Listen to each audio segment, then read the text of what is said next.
อนเกิดมาจนต้องดิ้นรนเป็นคนนักสู้หนักเอาเบาสู้ต้องเคียงคู่ไปกับเวียกงานแม้นมีความเสี่ยงเฮ็ดเพื่อเลี้ยงอาชีพทุกวันความจนของคนเฮานั้นต้องบากบั่นเพื่อความเป็นอยู่เลี้ยงเป็ดเลี้ยงไก่เฮ็ดให้เฮ็ดหน้าทุกวันเทคนิคด้านวิชาการเฮานั้นบ่มีคือหมู่จำต้องทนปานแก้ไขชีวิตเป็นอยู่ความจนสอนให้เฮาทนสู้ทุกวินาทีวาสนาสตาคนเฮาต่างกันในแต่ละวันเฮานั้นลำบากอีหลีอดทนเลยไป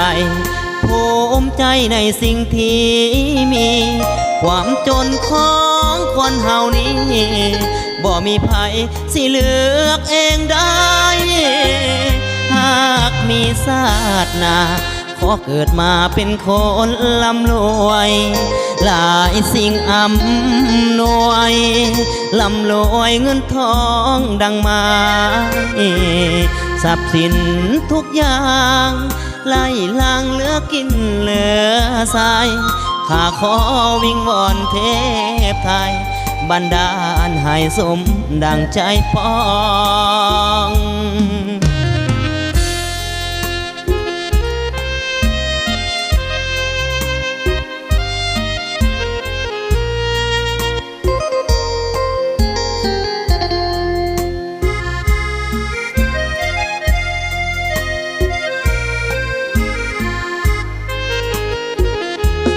วาสนาสตาคนเฮา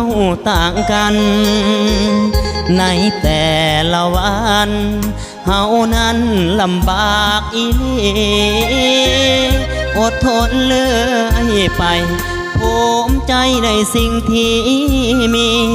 ชีวิตของคนเฮานี้บ่มีไผสิเลือกเองได้หากมีชาติหน้าขอเกิดมาเป็นคนร่ำรวยหลายสิ่งอำนวยร่ำรวยเงินทองดังไม้ทรัพย์สินทุกอย่างไหลหลังเหลือกินเหลือใส่หากขอวิงวอนเทพไทยบันดาลให้สมดังใจปอง